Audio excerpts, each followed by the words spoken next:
I feel fortunate that we're having a conversation today, not under a dictatorship, because 2 years ago today, we almost lost our democracy in a Donald Trump-inspired coup. It's Today in Ohio, the news podcast discussion from cleveland.com and the Plain Dealer. I'm Chris Quinn. I'm here with Lisa Garvin, Laura Johnston, and Layla Tassi, who is valiantly appearing on this podcast today, despite what you'll hear in her voice is a very bad cold. Thank you, Layla. Yeah. Oh, you're welcome. We got a lot of good... Wouldn't miss it for the world, Chris. We got some pretty amazing news to talk about from Thursday, so let's talk about it. Do we have more details on the unexpected win by Jason Stephens as the new Ohio House Speaker? Layla, Jeremy Pelzer went deep in how this guy came out of nowhere to one of the most powerful positions in Ohio. Yeah, this was a pretty fascinating story. So if everyone knows, Representative Derek Merrin was presumed to be the speaker-elect after he won a House GOP caucus vote last November, but Jason Stephens was able to take it from him by cobbling together a victory with a third of his GOP colleagues and all of the House Democrats. And Democrats said that they backed Stephens because they were worried about Merrin's more conservative agenda on issues. You know, those include tax cuts and labor issues and raising the threshold to pass state constitutional amendments. But the type of fracturing we saw among Republicans is pretty unusual. Typically, when this vote gets to the House floor, they vote unanimously for the candidate who won the caucus vote. But for Republicans, this was about power and some folks feeling slighted by Merrin, according to sources who talked to Jeremy Pelzer. After the caucus vote, Merrin didn't try to reach out to Stephens supporters to win their loyalty. He didn't offer them any perks in exchange for their support, like chairmanships or selection to his leadership team. And, so behind the scenes, Stephens took advantage of that situation and started calling the Democrats to put together his votes. And House Democratic leaders waited, this is the sneakiest part, I thought, waited until just a couple hours before the vote to hold a meeting to agree to vote for Stephens because they didn't want Merrin to have time to interfere with their plan. So Democrats say that they just wanted someone who would be more reasonable on issues that matter to them. They wanted someone who could help ensure the next round of legislative map making has a fair outcome. And they wanted someone who wouldn't sideline the Democrats by keeping them out of committees and positions of influence. But, this was everyone should read this. It was a very interesting look into Ohio politics. Well, and Merrin did get in touch with Jeremy later in the day to say that he did try to reach out, but he also made, I still can't believe he did this, he made the charge that Stephens took advantage of Merrin being at his father's deathbed to rally this support and was making a pretty ugly accusation. And it's just an odd, it came across as sour grapes, but playing on your dead father just seems bad. He did disagree, though. He said, I did try to reach out. I did try to talk to the Democrats. It didn't offer any, I think, concrete evidence for it.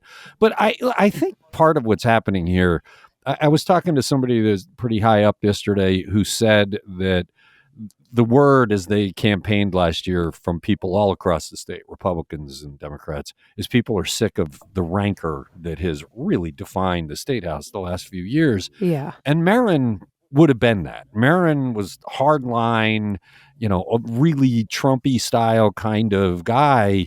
So you would have had that rancor continue. Stephens seems like a guy who just wants to get stuff done. When people look at him as one of the nicest legislators in Columbus, maybe you can drop that temperature a little bit and not have the ridiculous stuff we saw. I mean, remember, in the past couple of years, we had a legislator, testifying about the vaccine, causing you to be magnetized. I mean, we've had ridiculous nonsense showing up in the state house that nobody wants.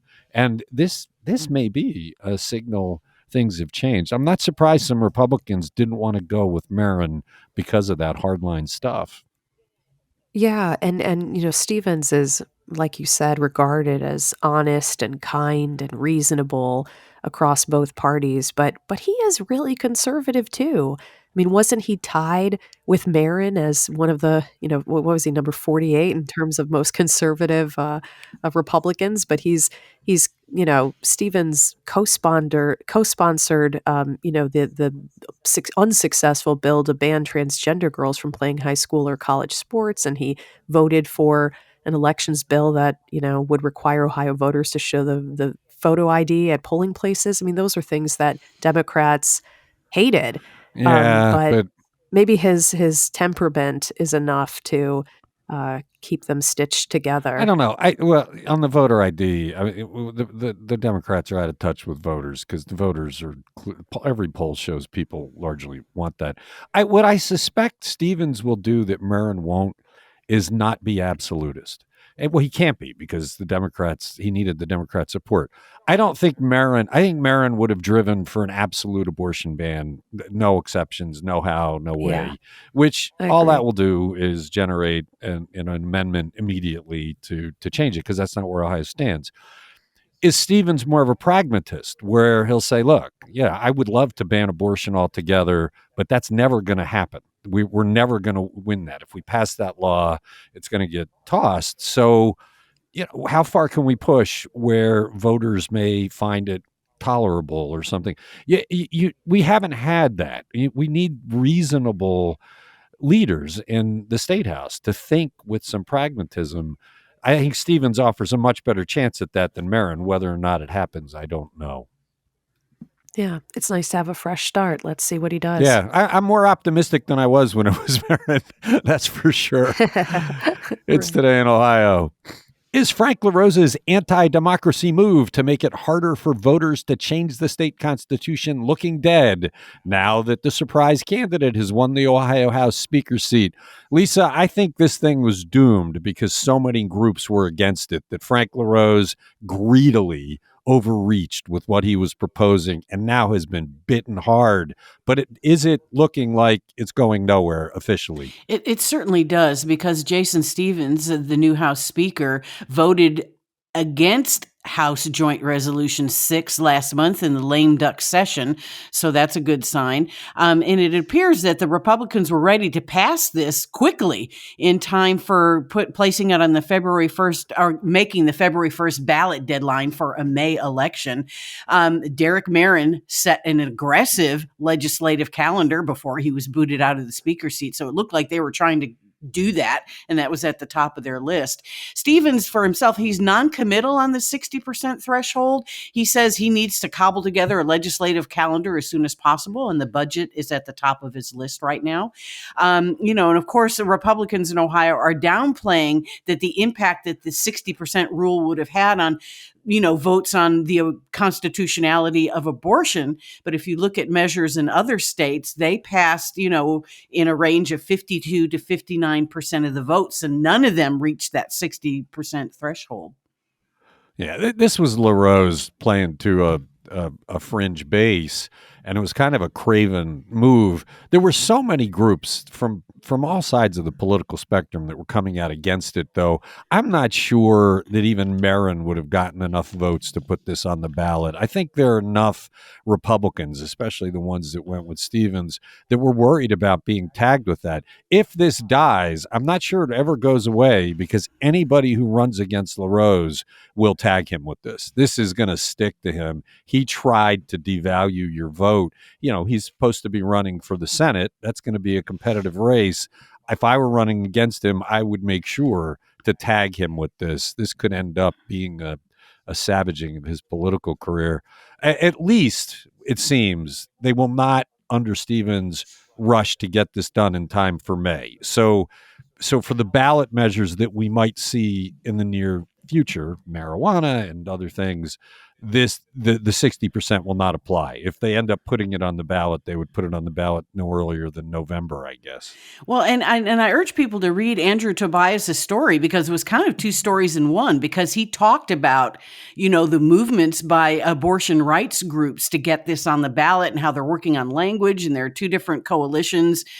So yeah, it's almost two stories in one there. So I don't know if we want to talk about all of that, but Well, the danger, the pro, well, the people who are seeking to legalize abortion have is if they overreach. If they don't put in the kind of limits that Ohioans clearly want, whether it's first trimester or whatever, then the people fighting it will probably be able to persuade voters to oppose it. And you always see it on both sides. There's always this overreach. The absolute ban on abortion is a ridiculous overreach by the one side. And if these groups do too much, they're going to lose. And it'll be surprising if they are not pragmatic, right? Well, and they need to come together. There are two different groups. There's the Ohio Physicians for Reproductive Rights. They formed a coalition this week called Protect Ohio Choice, and they're looking to put it on the November ballot, and they're already working on the ballot language. And then there's another group, Ohioans for Reproductive Freedom, which includes the ACLU, Planned Parenthood, Ohio Women's Alliance, and others. And they formed this week as well, but they are not working together, and they probably need to do that.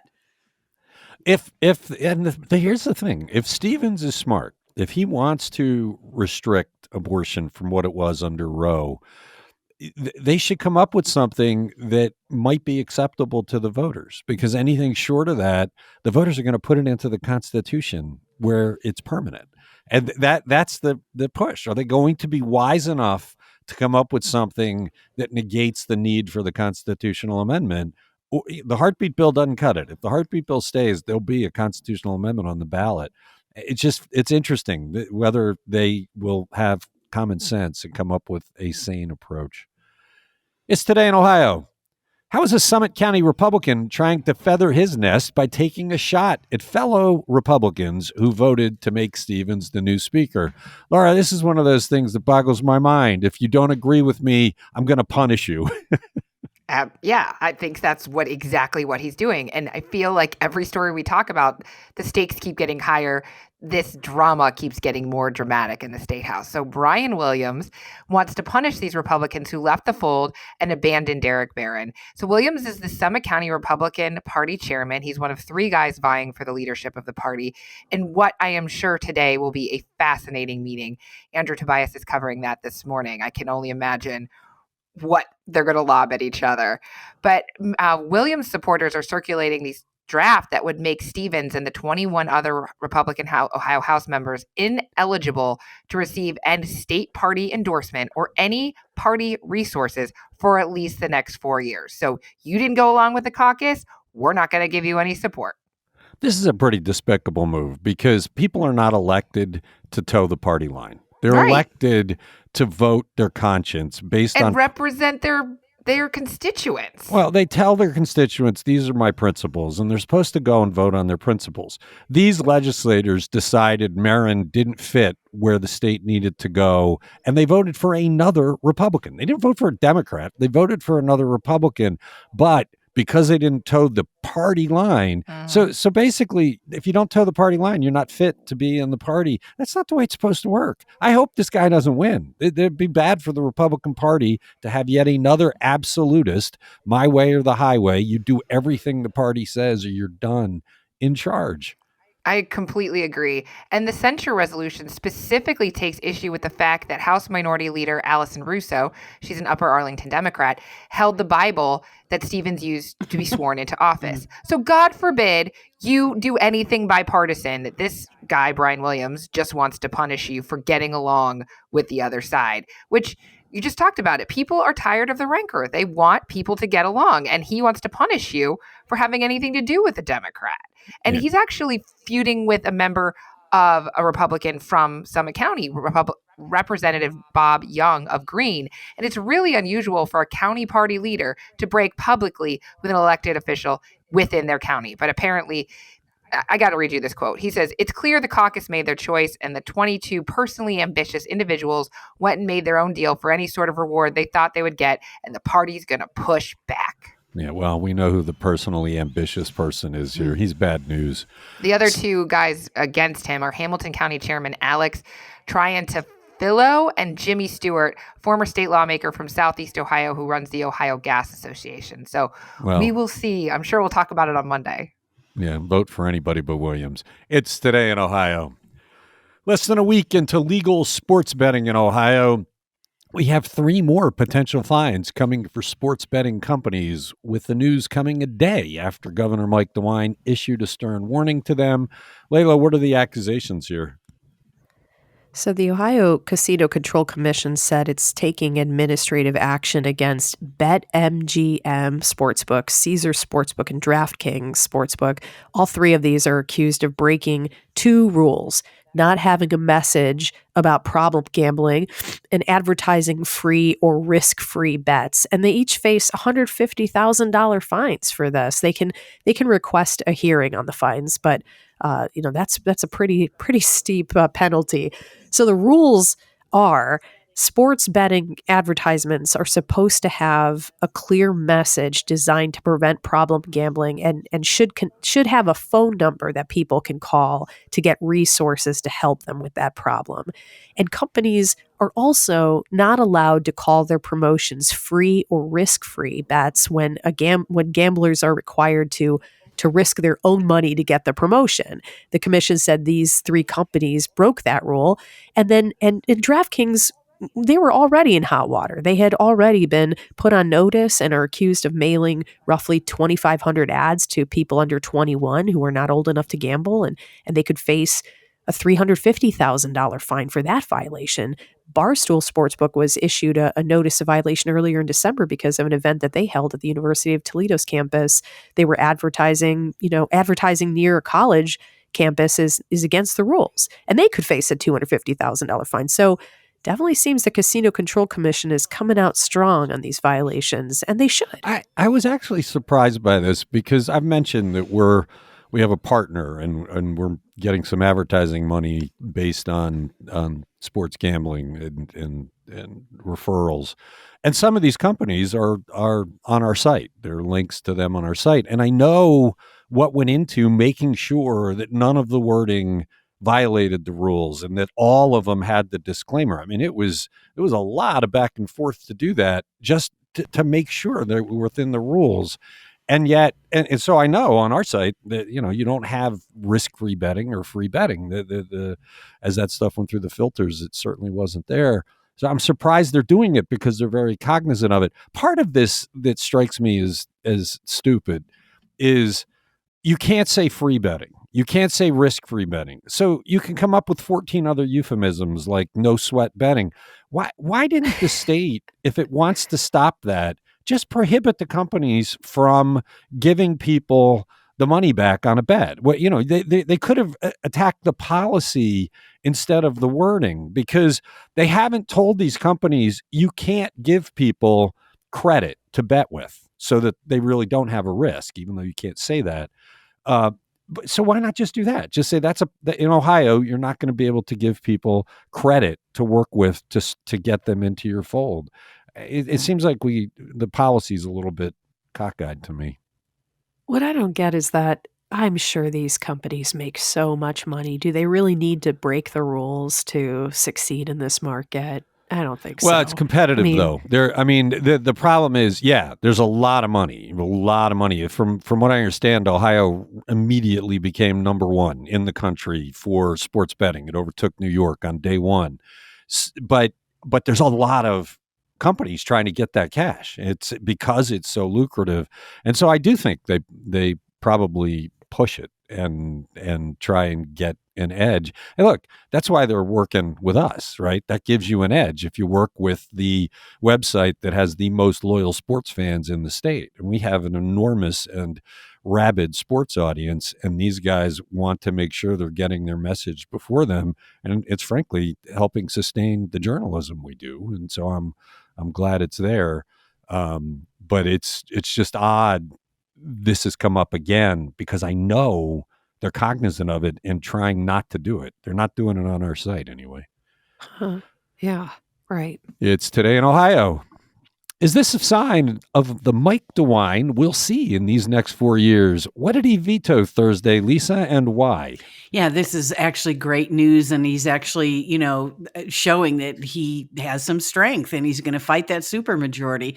He vetoed legislation yesterday that would have prevented cities in Ohio from enacting tobacco taxes, fees, or other restrictions like age limits. They passed that during the lame duck in the waning days of the session. And they did it right after the city of Columbus banned the sale of flavored and menthol tobacco products that would have started in 2024.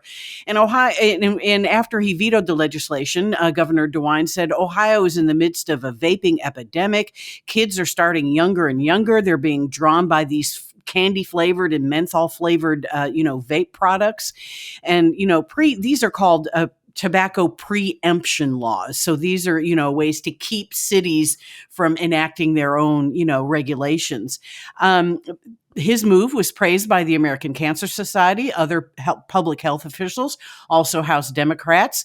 The Democrat leader, Allison Russo, said this would have been bad for Ohioans' health, violates home rule, and would have raised Medicaid spending. Interesting, I didn't know almost half of states in the U.S., 24 states, do have tobacco preemption laws. Most of them are about age limits and, who to sell to, but it's obviously supported by the tobacco industry. So yeah, this is it's very encouraging in my eyes.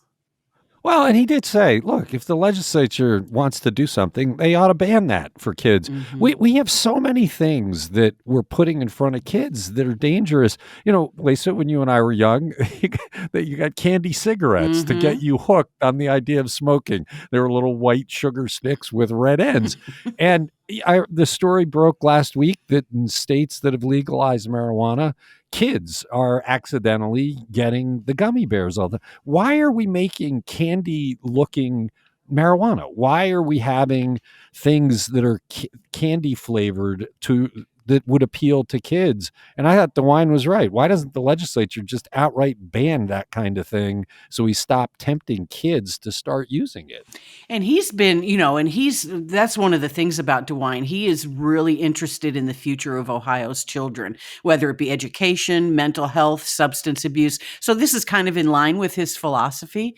I just hope to see more, more backbone as we consider other legislation. I wish we would do something to make the marijuana gummies look like vomit or something so the kids would stop being tempted to have it. Because if a kid sees something that looks like a gummy bear, they're going to wolf it down. It's Today in Ohio. Every Ohio Senate race seems to be more expensive than all the previous ones, but last year's was that and much, much more. How much was it, Laura? And what astounding fact about it did Andrew Tobias report? That it costs more than the previous 3 elections combined. I thought it was just under the last 3 combined. Almost as much, sorry. Yeah. Very close. $197.6 million spent on the U.S. Senate race last year. That includes $104 million from outside groups. And compare that to the $211 million on the past 3 combined. So not quite up there, but very close. $37.7 million in 2018. That's when Sherrod Brown won re-election over Jim Renacci. There was $91 million in 2016, and way back in 2012, $82.3. That was when Sherrod Brown defeated Republican Josh Mandel. So this could be a harbinger of things to come, because think about it. Sherrod Brown's going to have to run for re-election. Democrats are going to hold on to this slim majority, and he's the only statewide elected Democrat in Ohio. So I'm sure we're going to keep seeing a huge amount of money spent on these races and a huge amount of outside money coming in, because even though Tim Ryan and his committee raised all sorts of money, $61 million, nearly 2/3 of what was raised by all the campaign and their affiliates, he got outspent by all the outside groups that Vance got. I do wonder with Sherrod whether it won't be that fevered because he's the incumbent and it won't be an open seat. He's pretty formidable, and maybe the Republicans are sure this time they'll be able to knock him off. They've been sure of that before, and they've never been able to do it. But I wonder if the reason that this was so much more than the previous ones is because it was open. Maybe. I mean, that makes a lot of sense, right? Portman's gone. We have this open seat. That's why you saw all those Republicans running in the first place. But regardless, That's a whole lot of money. You had, Yeah. Peter Thiel giving $15 million on his own. Yeah, I know. It's that whatever is, we know that the next one will be expensive. Whether it's this expensive, Sherrod Brown's going to have to get a lot of money. Don't you just think what else they could be spending their money on? We talk all the time about ARPA money and what it could be used for transformational purposes. And what if these billionaires were giving their money to building a new jail in Cuyahoga County? We'd have something to show for it other than really awful memories of bad ads on TV. Yeah, good point. It's Today in Ohio. Is a middle school allowed to strip search students? What does an Ohio mom allege in her federal lawsuit against the Eastlake schools, Layla? Well, at the heart of this case is an 8th grade girl, and this happened on September 7th after the girl's friend had asked her to put a vape pen in her locker. Principal Colleen Blaurock later in that day pulled the girl out of class and questioned her about this pen.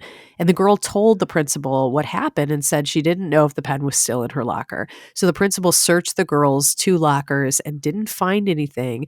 So she took the girl to the nurse's office where she told a nurse's aide to strip search this girl. And the nurse's aide called the school nurse, Megan Kuhlman, who was not at the school at the time, and Kuhlman told her to go ahead and search the student. So according to the lawsuit, the nurse's aide ordered this girl to take off all her clothes, including her bra, and leave her underwear on, and the girl complied. She wasn't allowed to leave or refuse the search, and they didn't find anything. So this nurse's aide left the girl there basically almost naked and returned back into the room to shine a UV light in her eyes, I'm sure, to see if, she was under the influence of something. And this girl was ultimately suspended from school. So the nurse later said, this is the school nurse, that she wouldn't have strip searched this girl if she were there on the scene. She would have opted for a less invasive way of searching the girl, but too late. I mean, Eastlake School District is now getting sued for this. Well, I can't imagine that it's legal. I don't can't understand. imagine either. The school doesn't have the authority to do that, does it? I would hope not. This is appalling to me.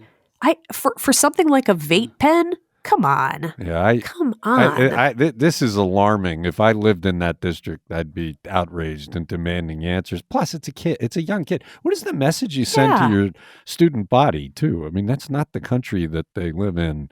This is a shocking case. It'll be interesting to. What does the school say other than that? Oh, we shouldn't have done it. I mean, have they ever apologized? Have they ever said this doesn't fit our policy? We screwed up here. Have they ever? I don't know. It doesn't seem like that's. They're probably keeping quiet because it's a matter of litigation at this point. But my goodness, why wouldn't you call the parents first and say, we're having a problem with your daughter. There's been this issue with this vape pen. You need to come to the school and help us sort this out or something.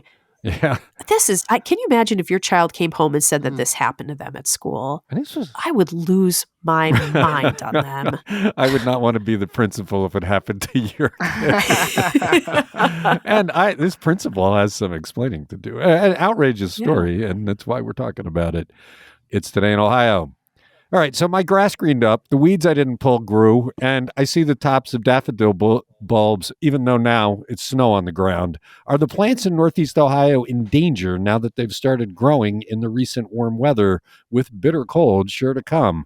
Lisa, you're a gardener. What's the story here? Yeah, there's really no cause for worry here. January warm-ups usually don't trick plants into blooming too early.